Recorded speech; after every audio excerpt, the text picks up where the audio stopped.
Muito bom dia! Falamos ao vivo do Parque da Expo Direto Cotrijal, segundo dia de feira, podcast RTC ao vivo aqui no parque. E hoje começamos falando sobre controle de plantas daninhas. E para falar sobre isso, mais uma vez, conosco o Dr. Mário Bianchi, pesquisador da Rede Técnica Cooperativa e da CCGL. E hoje com convidados estão conosco o Fernando Cirolini, difusor técnico da Cotrijal, Fernando Miller, coordenador técnico da Cotribá, e o Tassiano Reginato, coordenador técnico da Cotrirosa. Vamos, durante este episódio, falar então sobre os gargalos no controle de plantas daninhas. Você aí que está nos acompanhando, se não segue ainda, já siga a RTC nas redes sociais. Estamos ao vivo no YouTube e no Instagram também, não sei não, no Instagram não estamos ao vivo no YouTube da Rede Técnica Cooperativa. Mas também nos siga lá no Instagram, no Facebook e acompanhe sempre as atualizações. Hoje, durante o dia, teremos ainda muitos outros assuntos para tratar aqui durante a Expo Direto Cotrijal, também durante a semana, muitos outros temas direto do Parque de Exposições. E já para começar a tratar sobre esse tema, eu vou acionar o Dr. Mário Bianchi. E aí, quais são os principais gargalos? São muitos, doutor Mário, mais um ano falando sobre plantas daninhas aqui na Expo Direto. Isso é muito bom, né, Jana? A gente poder reunir os técnicos, além de técnicos, amigos, né, aqui, e a gente fazer uma conversa bem informal sobre... É uma análise, na realidade, que a gente quer fazer, né, e eu acho que esse é um momento importante, chegar nesse momento da safra, né, e a gente tem a feira e analisar aquilo que a gente fez, nos faz ajustar e melhorar, né, aquilo que a gente vai fazer para a safra seguinte. Então, é um momento muito importante a gente poder conversar, separar um pouquinho do tempo para conversar sobre esses momentos, conversar sobre os desafios, além da parte da estiagem, né, em maior ou menor em muitos lugares, né, mas falar da planta daninha, né, falar daquela planta que está presente, né, que ela tá no dia a dia nosso e que a falha... E o controle certo e a falha de controle estão muito próximos, né? Então a gente fazer o controle adequado e errar no controle é muito próximo. E esse eu acho que é o nosso objetivo hoje mais, é fazer uma análise e tentar ver aquilo que nós temos próximo do ideal para aquilo que realmente foi feito, né? Não que aquilo que você conseguiu fazer na realidade, né, no campo. E essa análise que eu considero mais importante, até porque a gente não tem produtos novos, revolucionários que venham, né, a corrigir todo tipo de problema de controle de plantas daninhas. Não, nós temos produtos que são bons, já a maioria deles conhecidos por nós e que estão aí no mercado. Então, se nada do que a gente faz, né, como a gente ouve às vezes, né, eu fiz de tudo e não consegui controlar. Então, será que a gente fez de tudo ou aonde está o problema? Aonde está a falha que a gente não conseguiu controlar com os produtos que a gente tem? Porque produtos novos a gente não tem, que venham a mudar completamente o perfil das coisas. Então, é nesse sentido que a gente gostaria de fazer essa pequena introdução e conversar, né? Conversar com o Cirolini, conversar com o Fernando Miller, conversar com o Tassiano Reginato, né? Sobre, bom, enfim, o que vocês observaram na safra como, primeiro, que foram as principais espécies que causaram mais temor, mais problema, mais dificuldade de controle? Não que sejam difíceis de controlar, mas que tiveram mais dificuldade de controle na safra. Começando por aí, e depois nós vamos tentar, então, ver mais coisas. Qual foi o problema principal realmente de controle? Vou começar pelo Fernando Cirolini, então. Fernando, o que tu acha, assim, dentro da área de ação da Cotrijal? O que foram os desafios aí e que deram mais temor, vamos chamar assim? Vamos botar a planta daninha como um temor agora, nesse momento.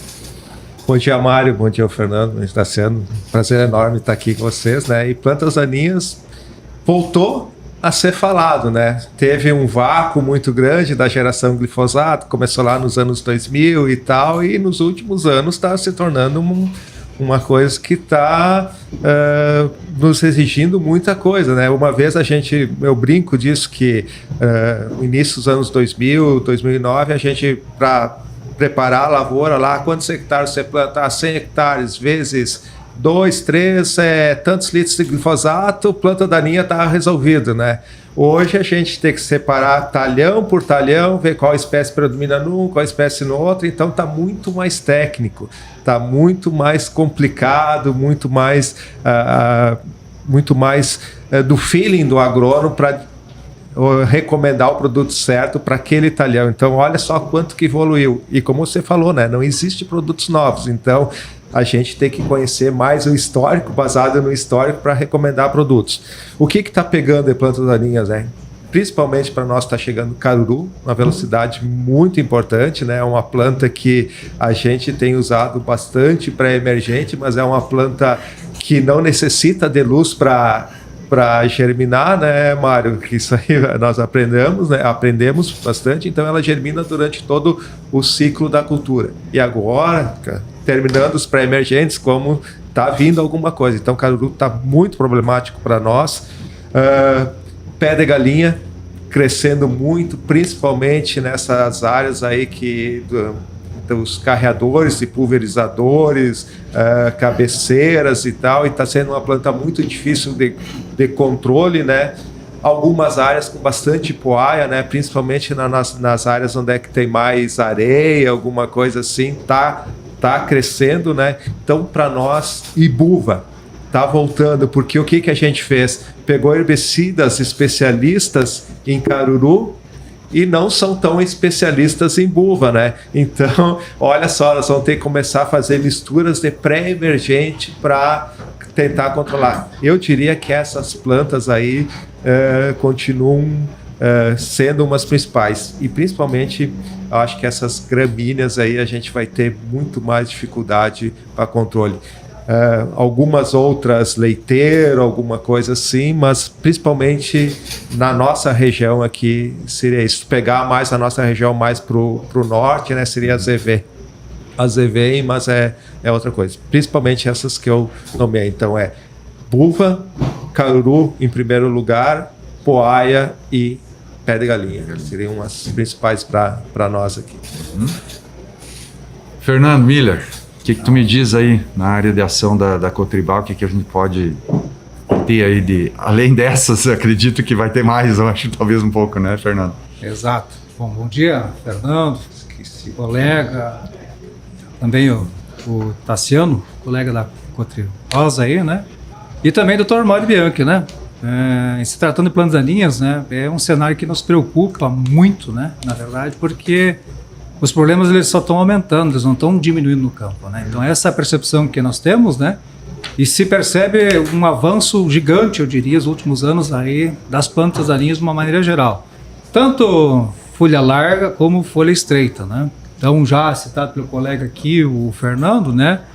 Da Cotribal, então assim, nós na atuação da Cotribal hoje, nós temos assim, explodiu, nosso problema começou na região no extremo sul, lá em Rio Grande com o caruru, né? E o Mário sempre colocava para nós, logo ele vai estar no norte do estado, né? E isso acabou acontecendo, né? Então hoje, inclusive essa semana ainda, eu acabei entrando numa lavoura aí, tirando uma foto na região norte do estado, né?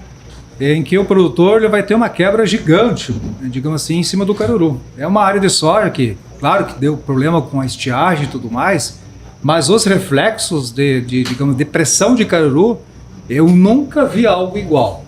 É soja que não tem condições de dar 15 por hectare, né? Então isso traz um alerta para nós. Então, além do caruru, a buva, né, é um problema, né? Capim pé de galinha, poaia branca, né, um problema. Se percebe também o capim rabo de burro, né, trazendo algumas lavouras aí aparecendo, né? E também o capim arroz, não sei se cheguei a comentar, né, mas é um problema. E também picão preto, começando a apontar também sobras, né? O que é importante colocar também, eu vejo que muitos manejos de dessecação antes do plantio não deram certo, né? Então, aquela questão do produtor, às vezes, querer economizar um pouco, né? Não fazer um sequencial, pouca palha no sistema, né? E a pressão de plantas daninhas, elas existem. Então, dobra, eu diria, os cuidados para a próxima safra. Infelizmente, este ano, com mais uma estiagem, né? A planta daninha teve espaço para se multiplicar no campo. Então, imagine a quantidade de semente que vai ficar para a próxima safra. E aí, o que o colega aqui há pouco comentou, o Fernando, quando a gente olha ali para essa questão do pré-emergente, e depois nós vamos aprofundar um pouco mais, né?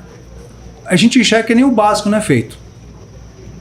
E muitas lavouras o produtor iniciou o plantio da soja e ele não conseguiu fazer aquele bom controle perfeito. Então, se você quiser começar bem a tua safra de soja, primeiro você tem que fazer aquela limpeza importante, necessária. Então, não se começa o plantio de soja, isso serve para as outras culturas também, né? Com o problema de planta daninha. Então, eu primeiro preciso resolver o problema de plantas daninhas. Uma boa dessecação, ela é necessária.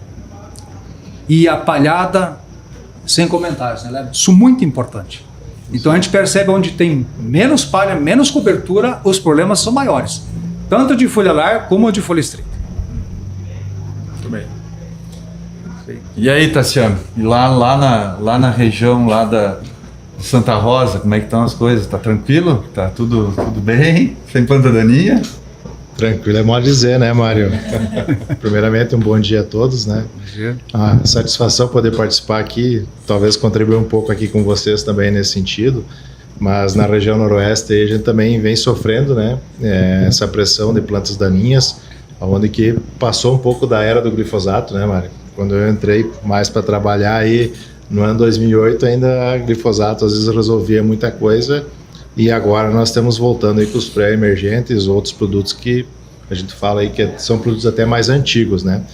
E a gente tem sim, o caruru é o exemplo, acho que está mais evidente agora do momento, né? Que vem aparecendo em praticamente todas as regiões, mas também aí já vemos há tempo já alguns problemas de trapoeraba, leiteira, né? O próprio picão que foi citado, as gramíneas vêm aumentando aí exponencial também nas lavouras, com dificuldade de manejos, né? E nós também lá na região, às vezes por ter o milho e depois um soja safrinha, às vezes começa a sobrar mais plantas, né? Porque quando você colhe o milho, você tem plantas maiores e acaba escapando uma ou outra, e isso depois no meio da cultura da soja não controla, e então o potencial de produzir semente aumenta, né? Então tem essa questão.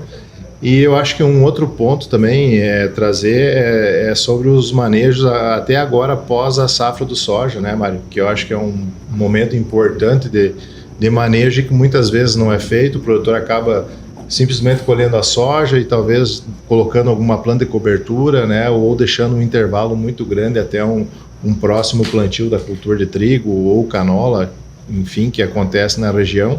E isso potencializa, né, para a questão das plantas daninhas.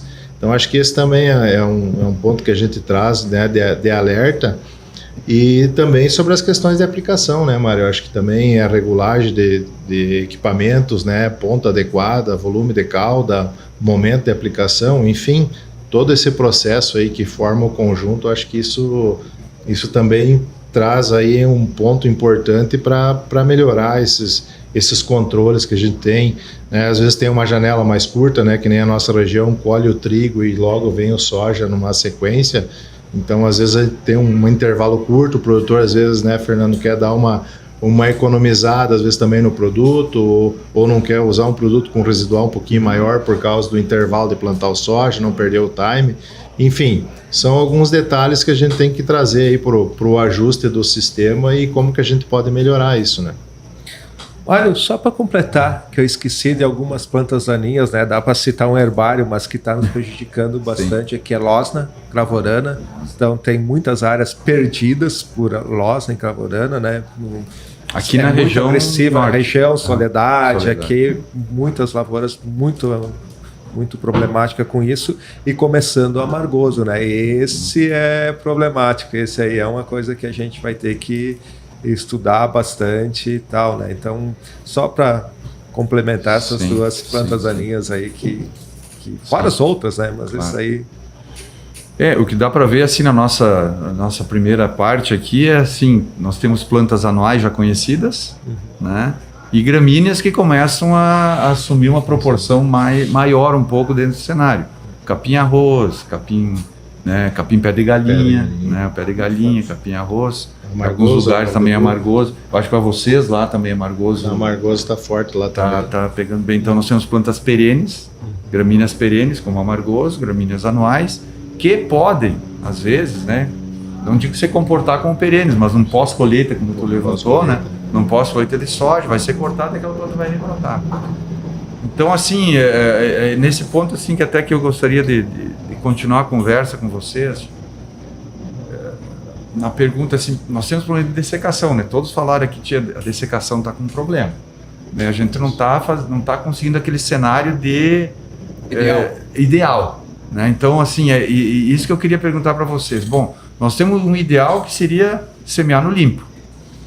Né? Então, eliminar completamente, não ter sobras de dessecação. O que na visão de vocês, olhando agora para a dessecação em si, o que na visão de vocês, assim, está acontecendo no campo? Ou seja, será que nós podíamos dizer que tem um motivo pelo qual o agricultor não está conseguindo eliminar completamente a planta daninha, seja ela uma buva, seja ela uma poaia, ou seja um capim-arroz, um pé de galinha? O que na visão de vocês estaria acontecendo? Ou assim, qual é a mensagem que ele está lendo lá no produtor, o que ele está fazendo que não está conseguindo fazer isso? É operacional? Talvez não está a informação no time certo para ele? O que na visão de vocês está acontecendo isso? Vocês aqui comandam, me dão uma opinião.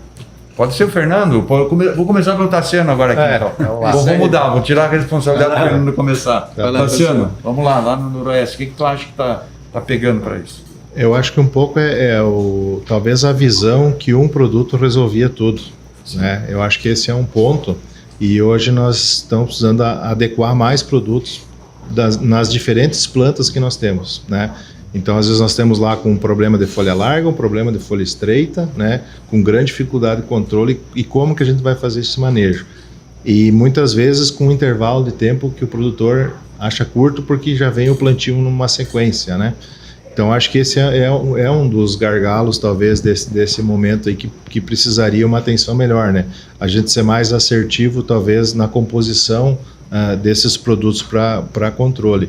E também o time, né? Porque muitas vezes pode pegar as plantas, geralmente numa dessecação, geralmente elas estão em estágios maiores, né, Mário?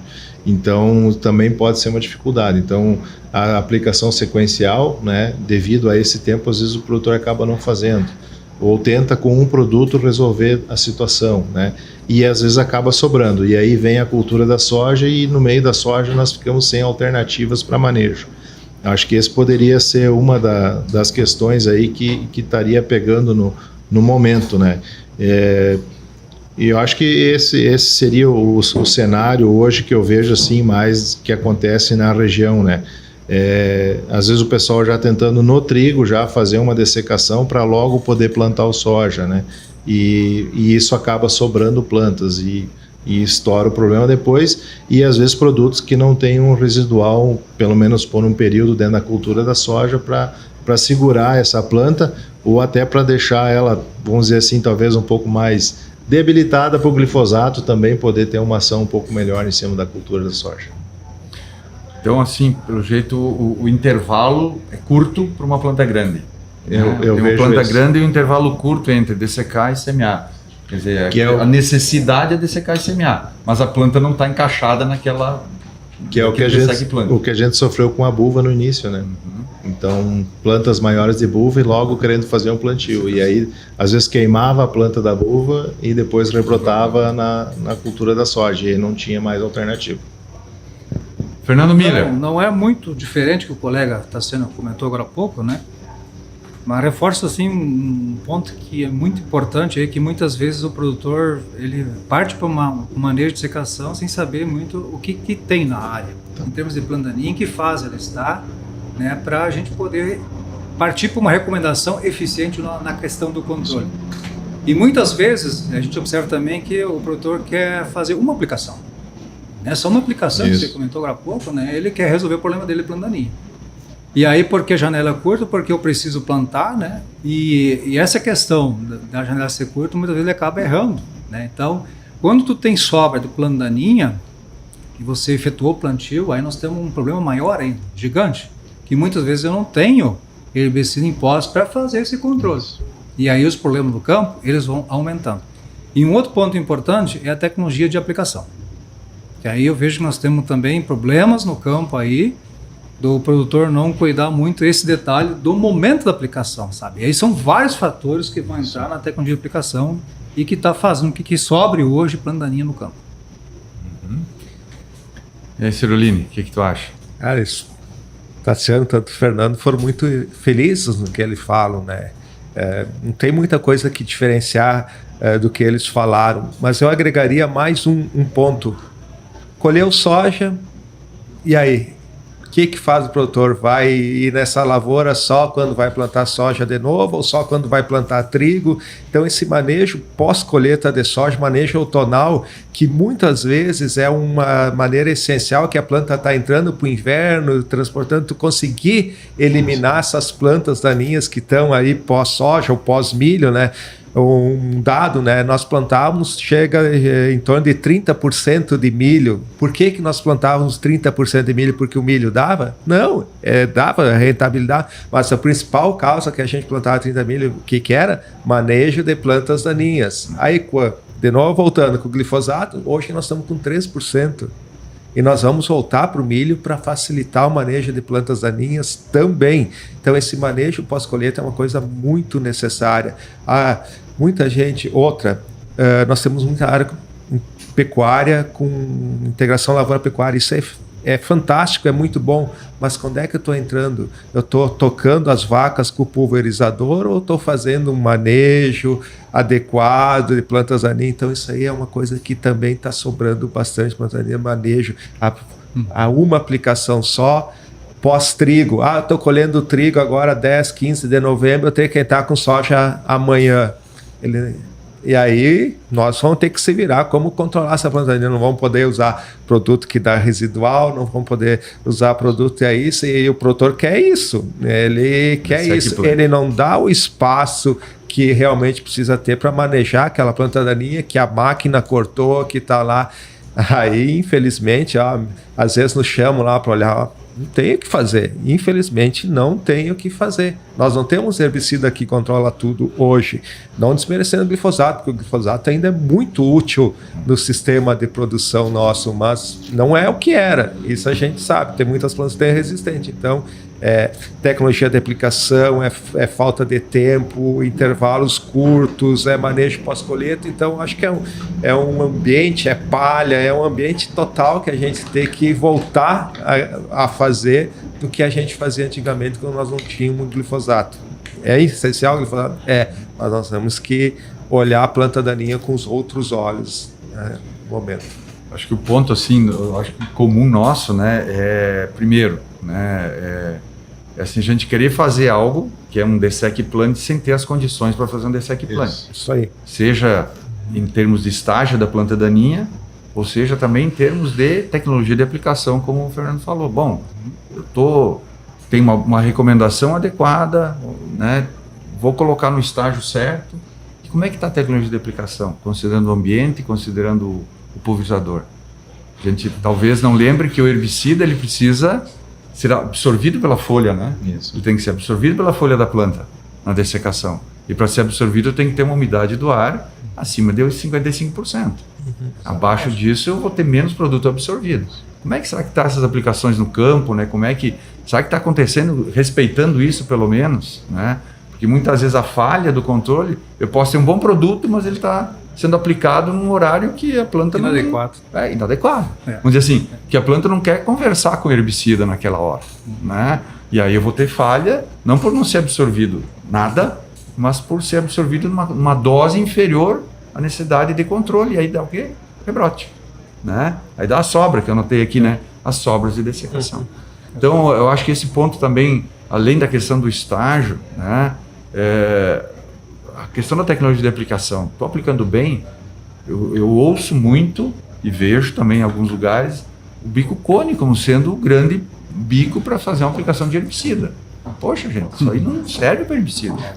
Nunca serviu para herbicida. Então vamos ver bem o que a gente está fazendo, vamos ver bem o que a gente está colocando, né? Assim, lá na hora, porque às vezes sai a recomendação boa, mas vai aplicar, não chega. Não sei se é pelo menos um pouquinho da visão que eu tenho nesse campo aí também da questão da tecnologia de aplicação. Isso vale para para dessecação, como vale para pós-emergência. Lógico. Caruru, né? Vamos olhar o caruru, né? Que a gente conversou todos em comum aqui. O caruru subiu, né? Explodiu. Já tá assim, embora nós tivéssemos já, uns anos atrás, já o caruru aqui no Planalto, mas agora ele está espraiado, está mais espraiado, né? Então, e a tendência, cada vez mais, pega uma seca como essa, a safra que vem a gente ter mais caruru distribuído. E é no meio de soja e do milho. Soja e milho. E onde é que a gente controla melhor, será? Na soja ou no milho? Né? No milho, né? Tem mais chance para controlar, claro, dependendo da época, né? Tem mais chance de controlar no milho. Até às vezes limitações de equipamentos, né, Mário? Às vezes o cara quer aproveitar o máximo do equipamento ou o tempo de fazer esse serviço na lavoura e também acaba prejudicando. Daí ele acaba às vezes fazendo num horário que não é o ideal para tentar aproveitar ali e ter essas condições. Então, às vezes a limitação das máquinas para o que ele logo quer fazer em sequência, né, que nem já quer aplicar, já quer plantar, e isso às vezes até o pessoal, né, disponível para fazer esse trabalho, então às vezes pode também ser um fator que interfere um pouco nesse sentido, né? E vocês sabem que me dá uma percepção assim, que eu acho que nós temos um problema sério de planejamento. Isso. Né? Porque essa pressa, esse momento que é um momento sublime, que eu diria assim, de colocar uma cultura no campo. Semear é algo, assim, é o principal ponto de uma lavoura, é tu fazer uma semeadura, colocar a semente na melhor condição. E exatamente nesse momento, principalmente para a soja, né, muito tumultuado, me parece, né? E aí a gente começa a ver essas penalidades aí em termos de planta daninha. Eu gosto assim de usar, eu não sei se vocês já usam isso também, mas assim, toda planta daninha grande já foi pequena. Toda planta daninha grande já foi pequena em algum momento, né? Então às vezes assim, é olhar o pós-colheita, né? O que eu faço entre a colheita da soja e a semeadura da soja? Pegar o exemplo da soja. O que você faz? A planta daninha já foi pequena em algum dia, em algum momento desse. Ela já foi mais sensível ao herbicida em algum momento desse. Se pegar uma gramínea perene, né? Ela vai ser mais sensível na pós-colheita da soja. Então ela começa a querer se reestruturar ali. Ou uma que se comporta como um capim-arroz, não é perene, mas ele vai rebrotar, um capim pé de galinha vai rebrotar. Vamos olhar isso, né? E é ali que você pode brincar, não, mas pode utilizar das ferramentas de doses, de produtos, sem tanta interferência na cultura, né? Sem tanta pressão também, tem que ser imediato a semeadura de alguma coisa. É ali que a gente vai fazendo o manejo pós-colheita. Nós fazíamos isso, só que esquecemos. Tinha aquela da Zênica, não, como é que era o nome antigamente, BIP de planta, mas enfim, então a gente vai ter que reaprender a trabalhar com plantas daninhas, vai ter que reaprender. E é isso, o produtor ainda, eu acho que tem, o produtor, nós, agrônomos, técnicos, ainda tem, o herbicida controlava tudo, né? E não existe mais isso. Não tem mais isso. Manejo integrado de plantas daninhas. Isso, manejo integrado de plantas daninhas. Não tem mais isso. Não tem mais o herbicida que controla tudo na pós-colheita. Então, se não botar, depois eu dou um jeito. Não tem mais jeito. Não tem mais jeito. Até porque a gente tem um patamar de produtividade hoje, quase que o dobro, né, em termos de campo, do que nós tínhamos há 20 anos atrás. É claro que a competição de plantas daninhas hoje ela é muito mais severa do que era 20 anos atrás. Sim. E a tendência é que seja mais severa ainda, por uma planta por metro quadrado cause mais prejuízo, né, do que há 20 anos atrás, a mesma uma planta para os cultivares daquela época. Nós tínhamos FD8, agora são D3, 4. Né? Então, assim, essas diferenças assim que às vezes não fica claro. Que às vezes se tolera uma sobra, não, é sobra zero, né? Tolerância zero com relação à soja. Às vezes nós temos uma soja também até com entrelinha mais aberta, né? Então isso também facilita o desenvolvimento de plantas daninhas. Então às vezes esse é um processo que também tem que ter essa atenção, né? De ter um produto que traga um residual um pouco maior na cultura para esses manejos. Porque às vezes a soja, dependendo da situação, fica um porte mais baixo, né? Cultivares hoje com portes mais baixos. E às vezes fica entre as linhas da soja ali, acaba pegando um período mais de luz também, e isso também facilita, né, Mário? Principalmente um ano como esse, né? Uma estiagem aí, então fica. Pode acontecer, né? Exatamente. Né? E plantas assim que gostam de se mostrar, né? Caruru é uma delas, né? Caruru é uma planta que mostra rápido que ela está ali. né? Diferente de uma leiteira, por exemplo, que fica um pouquinho mais escondida. O caruru teve um grande benefício, entre aspas, para nós, que aumentou em muito o uso do pré-emergente.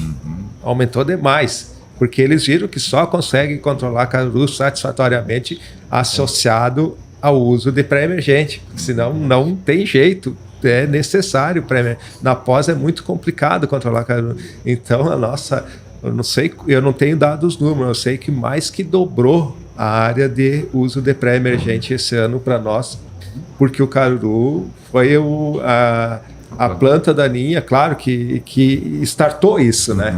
Startou esse uso de pré-emergente. Claro que foram outras plantas daninhas que ajudam, né? Mas o uso de pré-emergente aumentou muito e vai continuar aumentando. Todo mundo do nosso departamento técnico fala de usar pré-emergente. Então isso aí já está um mantra, né, até que de usar pré-emergente. Claro que tem produtores que não querem, por N coisa assim, mas todo mundo sabe que para soja precisa pré-emergente. Mas em cima dessa questão, colega Fernando, que você coloca aí, ó, o que a gente percebe assim, né? O caruru, né, é uma planta muito agressiva. Então, para você perder mais de 50% da produtividade... É rápido. Muito rápido, né? Então, o produtor, ele ficou com medo. Lógico. Né? Ao mesmo tempo, nós também, que somos recomendantes, né? A gente tem esse medo também. E a gente se depara com algumas situações, os desafios ainda são grandes, precisamos crescer mais ainda no pré-emergente. Mas nós, este ano, nós pegamos uma situação lá de um caso que aconteceu, né? O produtor não quis usar o pré-emergente porque achou muito caro. Aí o problema veio depois. Aí ele chamou: Tchê, Fernando, me arruma herbicida para controle de poaia branca. Tá tomado minha lavoura. E aí a gente não tem a solução para esse controle. E o estrago, a quebra, já aconteceu. Então o pré-emergente, ele é barato pelo que ele entrega. A gente não pode trabalhar só com apostar com pós-emergente, né? Verdade. E já vale também o comentário para as tecnologias em list. Mário bate forte em cima também, né? A gente não pode trabalhar só com pós. Pega pré mais pós. Quer dizer, se o pré não funcionar, não me entregar tudo aquilo que eu estava esperando, eu ainda tenho pós para trabalhar. Agora, no momento que eu postei todas as minhas fichas num pós-emergente, eu não tenho mais o que fazer depois, então vou ter perda com certeza. E a grande virtude, desculpe te interromper, Tranquilo, do pré-emergente é que larga as plantas daninhas quase tudo no mesmo tamanho para o pós. Exato. Essa é a grande vantagem do pré-emergente. Então, olha só, além do controle, ele larga as plantas daninhas que você pode planejar melhor o controle. Quando não tem pré, tem tudo que é tamanho lá. Quando que eu vou startar a aplicação? O pré te ajuda nesse sentido e um outro também. E um outro ponto importante também, que você relatou muito bem, eu colhi o soja, e agora, o que eu vou fazer? Vou controlar aquela planta daninha e vou deixar ela sementar, né? Mas e aí? Vamos falar das culturas de inverno, das pastagens, e muitas vezes o pessoal não faz ali um bom controle da planta daninha no meio das culturas. Quando a gente vai fazer a colheita lá, muita gente enxerga lá a colheitadeira cortando uma buva ou até um caruru no meio. E aí precisa colher, precisa plantar em 5 dias. Até eu não posso esperar 10 dias por causa do herbicida. E aí o produtor nos coloca muitas vezes em desafios gigantes, né? E que às vezes a gente não conhece a situação da lavoura do produtor e acaba fazendo uma recomendação. E ela às vezes não é eficiente, porque a situação do campo é totalmente diferente daquilo que ele descreveu. Então é um quadro preocupante. Eu estava pensando aqui, né, com relação ao pré-emergente, né? Vou fazer uma comparação com o futebol, vamos ver se vocês concordam. Um pouquinho de futebol sempre é bom nessas horas, né, também, né? Sim. E eu tô considerando... Essa semana não é muito Não boa. é muito boa. Para um é bom, para outro não é. Para mim não é. Faz parte, né? Tá legal. Mas eu acho que daria para dizer assim que hoje, pensando em caruru, já que a gente falou de caruru, que é uma planta que está crescendo, que está trazendo, eu acho que o uso do pré-emergente como algo assim bom para caruru realmente é muito importante, né? E depois vai a gramínea também de tabela, vamos dizer nisso aí. Mas eu poderia dizer assim, o pré-emergente hoje é o camisa 10 do time de futebol. Ele pifa, ele faz o passe para o gol do pós-emergente. Isso aí. Né? Ele deixa assim o gol ali prontinho, ó, colocou lá o pós-emergente para fazer o gol. Eu considero hoje, pensando em caruru, né, o pré-emergente como o camisa 10 do meu time de futebol. Né? E o pós-emergente vai pegar aquela bolinha doce ali, pá, só fazer o gol. Claro que é só fazer o gol, não quer dizer que vai fazer o gol, né? Aí para fazer o gol vai ter que observar o quê? Aquilo que a gente falou antes, né? Umidade relativa do ar, o estágio do caruru não passa de 4 folhas, né? Senão a gente vai ter a mistura, né, do glifosato com um parceiro para controlar o caruru, seja em qual tipo de soja for, né? Para a gente poder ter o controle do caruru que é resistente ao glifosato e também, pensando também numa resistência, talvez, ao inibidor de LS, a gente tem que estar com isso bem claro na cabeça, né? Mas eu viria assim, é o passador ali, né? Aquele que vai deixar o gol aberto para nós, né? Beleza. Como é que nós estamos de tempo, Jana? Já estamos com 30 minutos, mas ainda dá para conversar mais um pouco. Vamos então já, quem sabe, né, a gente pegar um apanhado assim em geral. Eu acho que o pré-emergente para nós, sem dúvida, para caruru, ele nos dá essa lição, né, de importância. E diria mais, né, tio, hoje não nos falta pré-emergente para caruru. E eu vou dizer um pouco mais, olha, para as plantas daninhas que nós temos hoje, gramíneas, né, que estão crescendo, também não nos faltam pré-emergentes. Né, o que nos falta muitas vezes é ter uma boa dessecação, né, para poder o pré-emergente entregar o residual que a gente precisa para depois controlar bem pós-emergência. Não tenho dúvida disso aí, eu acho que para mim é bem tranquilo.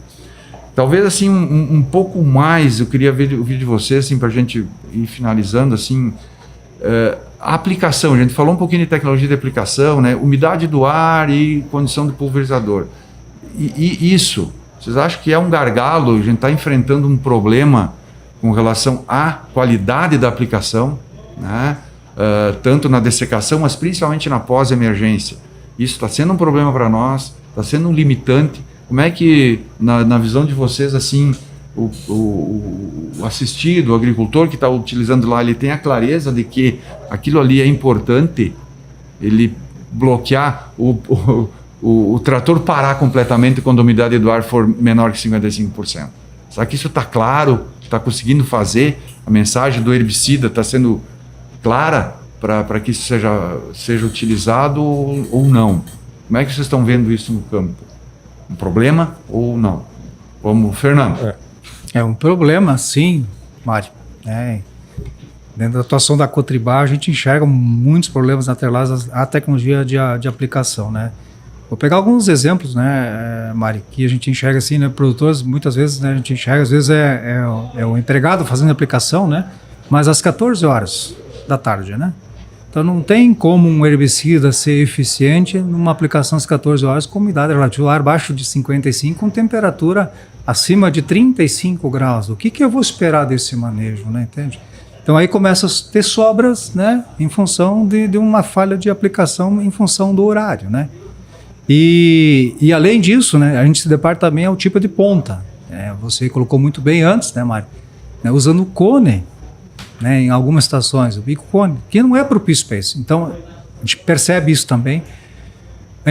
Conforme a estação, o volume de cauda, né, também eu vejo que conforme o herbicida está trazendo impactos também em sobra, né, na dessecação, né? Quando você pega principalmente produtos de contato ali, não tiver uma boa distribuição da gota na planta, né? Então está trazendo sobras, né? A gente, é perceptível isso no campo, né?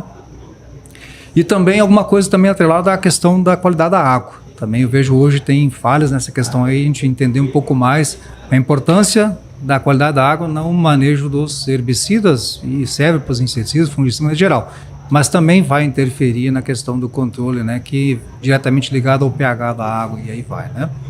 Então, no mais, né, Mário, umidade do solo, né, que este ano foi um grande problema, eu diria assim que interferiu na qualidade do controle no campo, né, porque em virtude dessa estiagem que nós estamos passando novamente no estado, interferiu de uma certa forma, então tem produtores que não puderam esperar aquela chuva ideal para poder entrar naquele momento certo, né, para fazer o controle. E isso, de uma certa forma, trouxe, eu diria assim, dificuldades no controle da planta daninha. Então, um breve resumo aí, mas a tecnologia de aplicação hoje ainda é um gargalo para nós, sim. Temos que melhorar mais para a eficiência dos herbicidas de maneira geral. Tassiano. Eu acho que nessa linha, o Fernando colocou muito bem, né? Eu acho que, às vezes, o produtor quer otimizar o equipamento, que a gente comentou, então fazer até mais áreas, né, mais cobertura de área com menos volume de cauda, então esse é um dos pontos aí, né? A questão de escolher a ponta certa, de calibrar bem o equipamento, de usar os produtos aí, principalmente nessas questões de água. A nossa região tem bastante questão de água, às vezes água dura que a gente fala, né? Ou a qualidade da água que vai ser utilizada. Então isso eu acho que são pontos bem importantes, né? Também acho que lembrei aqui agora, Mário, trazer um ponto, a importância da rotação de culturas que nós falamos também para fazer essas rotação dos pré-emergentes, dos tipos de pré-emergente, né? Ou seja, dos produtos, né? Ponto importante. Então, diferentes cultivos, né? Onde a gente pode trabalhar e o momento de cada planta daninha também, isso facilita, né? Porque diferentes culturas vai ter situações de plantas daninhas que você vai pegar em momentos diferentes, isso vai facilitar o manejo. Então, acho que esse é um ponto bem importante também, além da tecnologia de aplicação que nós comentamos aqui agora. Vamos lá. Coisa? Eles falaram praticamente tudo esse negócio de tecnologia de aplicação. Nós da Cotrijal temos um especialista nisso, né, que roda e ele vê cada coisa que é impressionante, né? Os produtos são bons para funcionar. São bons para funcionar. Ainda são bons. Né? Ainda são bons. Ainda são bons. A gente tem dificuldade, às vezes, Reglone Tiquat e glufosinato. Um aplica durante o dia, outro precisa... A gente tem dificuldade, o produtor fazer isso aí, ele fazer isso aí, que é uma coisa simples. Imagina esse produtor aí, aumentou, diminuiu a umidade, mas só falta um tanque. Às vezes esse tanque é o que dá o problema dele, que faz perder uma boa quantidade do lucro do talhão, né? Então, isso é muito pouco. Tem gente apaixonada por um determinado produto e usa, que nem muito bem falou, usa sempre ele, não rotaciona. E aí começa a dar escape, esse escape vai para as outras lavouras e assim vai. Então, tecnologia de aplicação é tudo isso, nós temos que evoluir. Cada vez a gente bate mais, cada vez a gente fala mais, cada vez a gente vê mais coisas erradas, né? Claro que tem pessoas, tem produtores que dão aula para nós, inclusive, de tecnologia de agricultura. Uma grande maioria não é isso. Então a gente tem muito que evoluir ainda. Tem que avançar ainda, assim. E se tem conhecimento, né? Isso que a gente, né? A gente tem muito conhecimento, tem muita informação em tecnologia de aplicação. Né? Então, eu acho que talvez a questão do planejamento em si da lavoura, né? Do momento, não deixar aquela correria acontecer. Nós estávamos conversando no começo, antes de iniciar, né, o nosso bate-papo aqui, sobre tabelas de herbicidas em pós-emergência lá do tempo da soja convencional. Aquelas tabelas, como é que nós aplicamos o pós-emergente na soja convencional? Tassiano aqui talvez não pegou esse período, né? Não peguei essa fase. Mas o Fernando e os Fernandos aqui, sim, pegaram.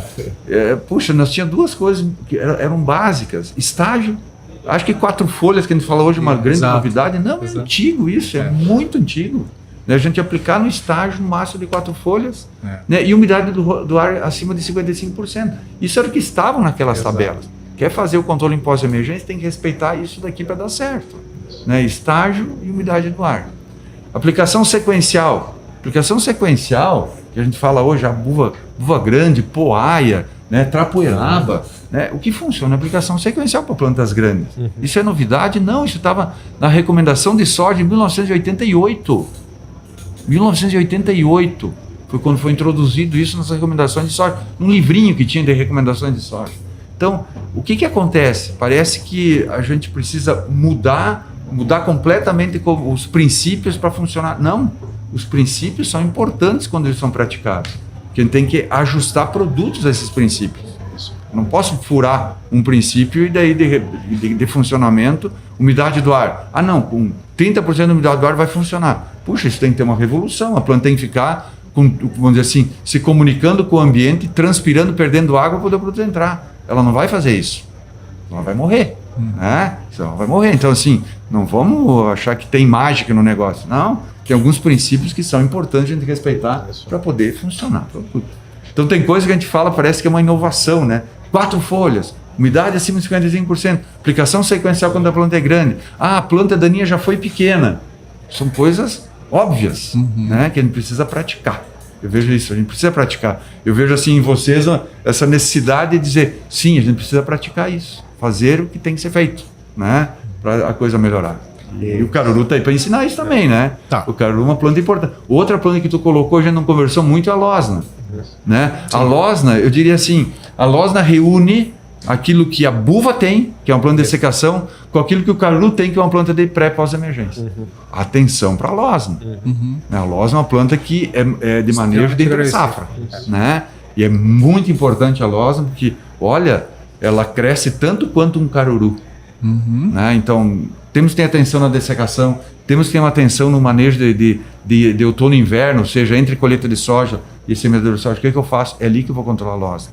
E temos que ter uma atenção numa pré-emergência e, olha, pós-emergência também é um desafio. Então, é uma planta de muito cuidado. As áreas de pousio, né, Mário? A gente tem que ter uma atenção especial para essas áreas de pousio que ficam sem manejo. E daí o cara vai manejar só lá no plantio da soja, às vezes lá na frente. E isso forma um banco de semente, né? Plantas grandes, então muito mais difícil, né? A gente viu isso muito na buva, né? Ficava aquelas buvas grandes lá e resolver ali 10, 15 dias antes de plantar o soja, né? Então acho que esse é um ponto de atenção também, né? A questão do pousio a gente tem que ter um cuidado, né? Porque ter plantas de cobertura que ajudam, né? Ter palhada que nos ajuda, rotação de culturas, eu acho que isso também são pontos fundamentais para o sucesso no manejo das plantas daninhas. Pessoal, para nós tudo tem tempo, né, Jana? Tudo tem tempo e a gente tem que seguir o nosso tempo aqui também. Então eu vou pedir para cada um de vocês, assim, numa frase, dar um recado para quem está nos assistindo, assim, se eu vou olhar agora, hoje, né, mês de março, nós estamos quase colhendo soja, né, e nós vamos ter uma outra safra de soja. Então, o que a gente pode deixar de mensagem, assim, uma mensagem curta, né, para o nosso agricultor, para quem está nos assistindo, né, sobre o manejo de plantas daninhas, sobre assim, olha, atenção, né, vamos chamar atenção para determinadas coisas. O que cada um de vocês poderia deixar assim de mensagem final? Bom, mensagem final: usem semente de qualidade, que sempre a planta daninha vem através de alguma semente que você adquiriu em algum local, em alguma coisa assim. Então, usem semente de qualidade. Bom, a atenção que eu deixaria aqui para o nosso produtor: os problemas de planta daninhas vêm crescendo, mas nós temos solução para controlar. Isso tem que ficar muito claro, a gente conversou bastante sobre esse assunto aí. Então, temos forma de controlar e usar o pré-emergente, que não é caro e entrega um excelente resultado. Eu deixo como mensagem que não acaba quando a gente colhe o soja. Então, a gente fez a colheita, mas o manejo ele precisa continuar e olhar o histórico dessas lavouras para preparar os manejos que vêm na sequência. Eu acho que esse é um ponto aí que a gente pode deixar de atenção também. Muito bem, Fernando. Mais um recado, acho que esse vale de todas as cooperativas. Consulte o engenheiro agrônomo responsável, porque ele vai estar habilitado lá para dar a melhor recomendação também. Esse é o recado meio que geral que nós estamos aí para resolver. Eu ia falar isso aí e assim, ó, por favor, dê um tempo para o agrônomo poder decidir bem. Né? Então, assim, chegue com antecedência. Assistência técnica das cooperativas estão capacitadas, sabe o que precisa fazer, só que se for para apagar fogo, não vai resolver. Né? Esse é o meu sentimento, assim, que eu tenho. Dê um tempo, planeje. Chegue antes, chegue 2, 3 meses antes, já escolha, veja o que precisa fazer, dê tempo para assistência técnica. Então, além de procurar assistência técnica e estar capacitado, dá um tempinho para o pessoal poder tomar as melhores decisões. Eu acho que é por aí. Importante. Bem, eu vou, de minha parte, vou agradecer ao Fernando Cirolini, ao Fernando Miller, ao Tassiano Reginato, né, representando as suas cooperativas e representando as suas regiões e também toda a região de atuação, né, participar desse podcast aqui conosco, aqui com a CGL. Somos a mesma cooperativa e a gente quer sempre que o produtor tenha sucesso na sua atividade, tenha o melhor resultado e sempre fique satisfeito com aquilo que está fazendo. Então esse é o objetivo nosso aqui da nossa conversa e sempre estar disponível, né, para todo o agricultor que está dentro do sistema cooperativo, né, que está ali batalhando o dia a dia, nas dificuldades do dia a dia. Então planta daninha é sempre, é todo ano, né, essa mensagem que a gente, né, é bem destacado pelo Tassiano, planta daninha é todo ano, a gente não pode fechar os olhos e descansar, tem que estar sempre atento. Tá? Obrigado a vocês. Jana?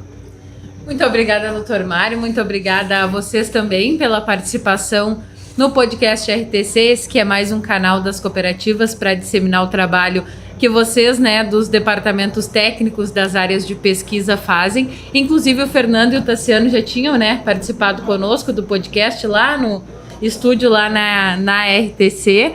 Então, muito obrigada. Estamos sempre à disposição para levar esses conteúdos, essas informações para você que nos acompanhou aí em casa, no carro, nos levou na carona, nos acompanhou ao vivo. Se quiser ouvir mais uma vez, pode, claro, nos acompanhar no YouTube. Logo mais esse episódio vai também para o Spotify.